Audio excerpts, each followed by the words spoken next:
You create your own reality. All the while, wherever you are, in whichever dimension you are, it is you who create your own reality through your choices. You came into this holy science, the meditation science, because of your own choice. If you delayed it, it was your own choice. If you hastened towards it, it was your own choice. Okay, if you started teaching others, it was your own choice. Yes, sir. If you are organizing this great event today, it's your own choice. Nobody creates our realities. We create our own reality.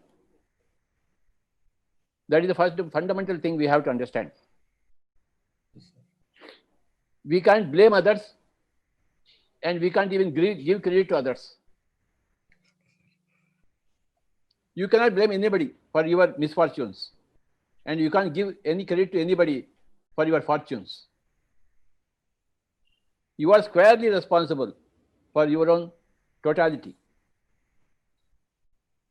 We all have free will. Every living being has got free will. And man, human being, is totally using his free will, creating his own destiny. When you are a human being, you have to be very careful with your free will.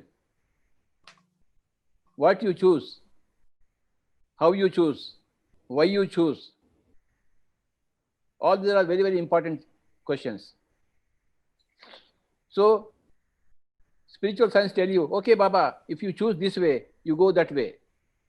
If you choose this way, you reach this destination. And if you don't choose anything, if you waste your time, you are here only. You are not going traveling anywhere. So, spiritual science is essentially a subject which tells you how you are going to use your free will, and how you are going to develop yourself or hinder yourself. We create our own problems. Supposing you are drinking, it creates a lot of problem. Who is drinking? You are drinking. Why you are drinking? Because you want to drink, you want to taste it. Okay, then you overdo it, you land into problems. If you are reasonably drinking, there will be no problem. But if you overdo it, there will be a problem. Whenever you overdo anything, it will create a problem.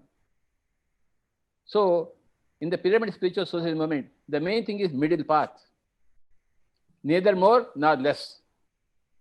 In everything. In eating, in sleeping, in thinking, in speaking, in living with others, neither more nor less.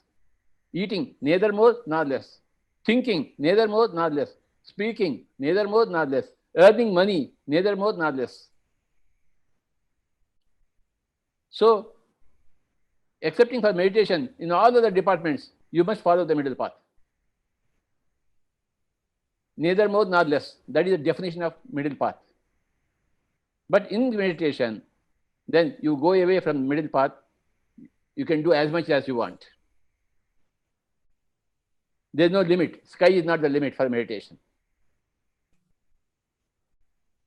So, in anything other than meditation, you must follow middle path. In the subject of eating, in the subject of speaking, in the subject of thinking, in the subject of making money, in the field of family life,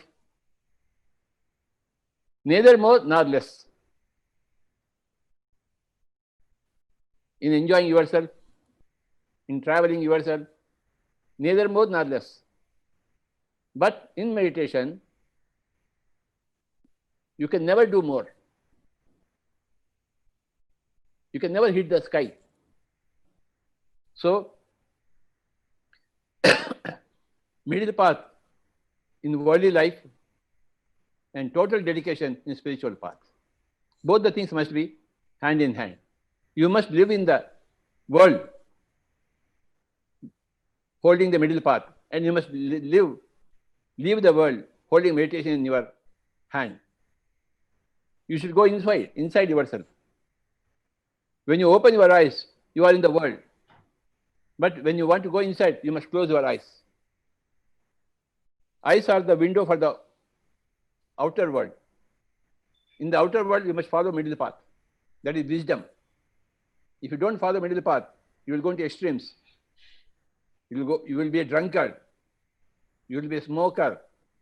You will be addicted, and you will suffer. But when meditation comes into anybody's life, there will be a natural order in your worldly life. There will be a natural middle path. Then you will be happy, contented. You will be a good Samaritan, a benefactor to everybody else, whoever is around you. Every person must bring in meditation into their life. The sooner you do, the better it is.